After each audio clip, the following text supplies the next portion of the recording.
political party who actually condemned Christ to death. And also, it wouldn't make any sense to make up a story like that. Would have been easy enough to check out if it's true or not. Just go and look in Joseph's tomb.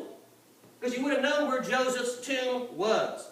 And there's been no competing story. In other words, in all of Roman literature and all of Jewish literature, there was never any other story that denied the fact that Jesus was buried in Joseph's tomb. So fact 3, Joseph and Nicodemus took down Jesus' body, buried it in Joseph's tomb. Fact number 3. He would have been wrapped up in as much as 100 pounds of aromatic spices, wrapped in a linen cloth. Of course, the Shroud of Turin has been in the news again here in the last few weeks. He was placed in a solid rock tomb. There would have been a stone that might have weighed as much as 2 tons rolled in front of the grave, and it was guarded by Roman soldiers. So how do you know that's true? Well, number 1, that's the way a rich person would have been buried, in a private tomb. In the first century. They would have been wrapped in these robes. They would have been put in the tomb. There would have been a stone rolled in front of them. You say, well, yeah, but normally they wouldn't have had Roman guards guarding the tomb. That's true. But the Gospels say that they were. And if they did guard the tomb, they would have put a robe across it with a wax seal to show that it hadn't been opened. And to break that wax seal would have been punishable by death. You say, but how do you know that there were really Roman guards there? Again, here's the reason why.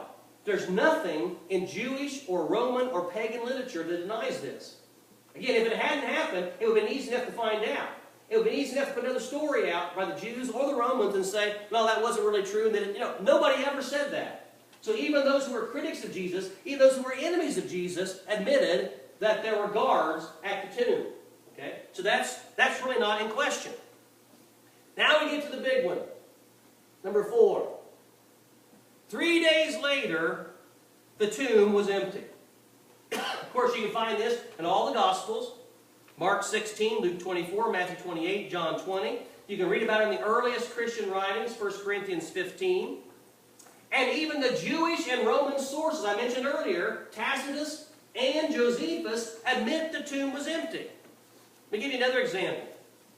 Another group of Jewish writings written several centuries later called the Toledeth Jeshu also mentions the empty tomb. Now what's interesting about this, historian Paul Meir makes an interesting comment. He calls this positive evidence from a hostile source. He said, this is the strongest type of evidence. What he means by this is, when the source is given by a person who's hostile to you and doesn't like you and doesn't want to believe you, but they have to admit it's true, then that's strong evidence. It's one thing for your friends to agree with you. It's another thing for your enemies to say, well, yeah, I don't like him, but that's what happened. So this is very, very powerful evidence. Now, let me show you something else that's kind of interesting. The way the story is recorded gives credence. Now, I don't know if you ever thought about this. The first witnesses to Jesus' resurrection were who? Women. Okay? Maybe that should make you ladies feel good. Maybe you had more faith than anybody else. But understand this. Their testimony would have been worthless.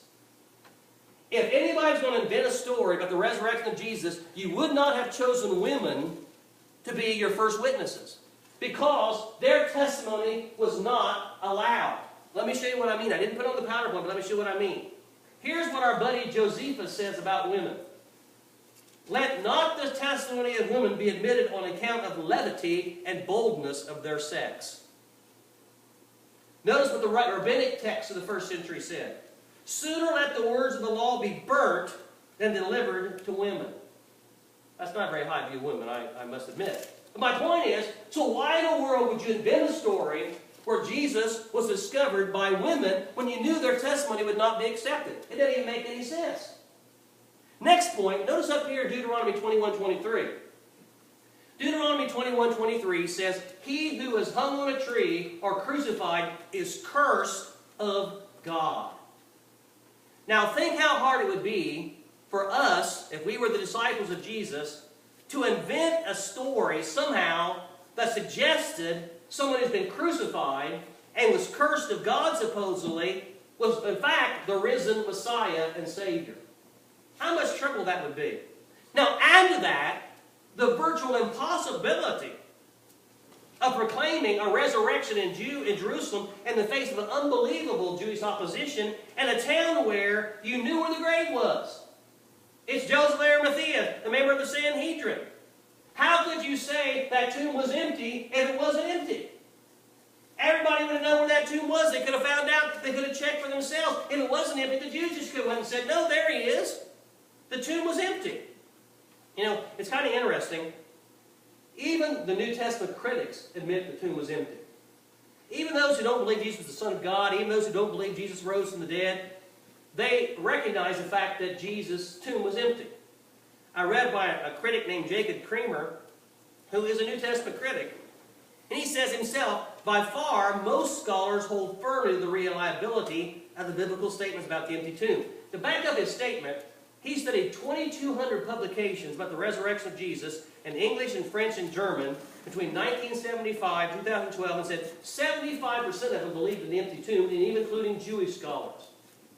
So the facts say Jesus' tomb was empty. Now we haven't said what happens yet, but no doubt, not just faith, the facts show the tomb was empty. All right? That's fact number 4. Fact number 5.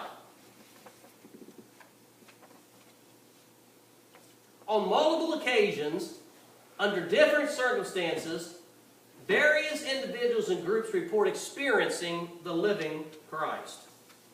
No question about that. Now, you can say they were lying or they were mass hallucinations. We'll talk about that next week. But there's no doubt people said they saw him. If you just look in 1 Corinthians 15, for example, it gives a list of resurrection appearances of Jesus. It says he appeared to Mary Magdalene, to the other women, to Cleopas and the other on the road to Emmaus, to the 10 disciples, then to the 11 disciples, then the 7 disciples in John 21, to the disciples before the ascension, to 500, at least on one occasion, to James and to Paul. And remember, Paul was a persecutor of Christ and would have been in personal contact with the eyewitnesses.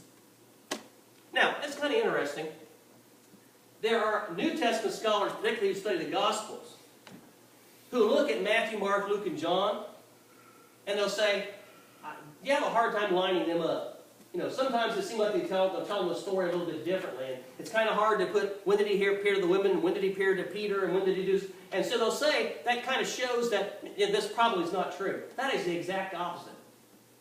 What that shows is you have 4 distinct independent accounts. All right? Now let me give you an example of what I mean. Most of you were here last week. Margaret, you're off the hook because you weren't here last week. But most of the rest of us were here last week. Okay? And if I said, all right, I'm going to give you a piece of paper, and assuming you stayed awake during the service, okay, I want you to write down what happened during the service. What were the main things that happened in the service? And we took them all up. Now, what would end up happening, probably the main driving points would be the same. He would say, well, we had praise and worship, and we sang songs, and you know, took up the offering, and Dr. Reader had prayer, and then he preached, and he maybe here were the 2 main points. So probably the main driving part of every story would be the same. But you know what? There'd be points different in every one, wouldn't there? You saw something, you remember the song, and you didn't remember the song. Okay? Or you remember both points, and Virgil remember one point, or you know, he was mad at me because I kept calling him a heretic, and he didn't hear any of the points. But I'm saying, but the main points would be the same, but there'd be divergent points because we all saw a little bit differently. The fact that the 4 Gospels tell us the main points, that he rose from the dead, the tomb was empty, the guards were gone, that the women saw him, that Peter saw him, and yet they have little divergent points, just show you've got 4 independent accounts. Now, if Donna came up to me, I'll pick on Donna this time, and said, hey, guess what, Dr. Weeder? After church, before everybody left, I asked everybody to write an outline of what happened in the service, and look, all 40 of them were the exact same. It's a miracle. Not one bit of difference. I said, Donna, please. I can see this came off the copy machine. You know, you took one and you read all 40 times. You plagiarized, you know. If all of the 4 gospel accounts were the exact same, we could say, no, it's plagiarism. There was one account, and everybody else just copied off of theirs. The fact that you have 4 independent accounts clearly show they did not plagiarize off each other. One of the greatest New Testament scholars of the last century was F.F. Bruce, and he said, if the New Testament were a collection of secular writings, their authenticity would generally be regarded as beyond all doubt. Again, just give them the same credibility you would any other writing, and nobody would doubt what they were saying is true. All right, last point. This is a very important one. And then I'll tell you what we're going to do next week. Fact number 6. Oh, there's F.F. Bruce. You don't have to paint his picture or draw it or anything. All right, fact number 6. The original disciples believed Jesus rose from the dead, having every reason not to believe, yet that belief changed their lives.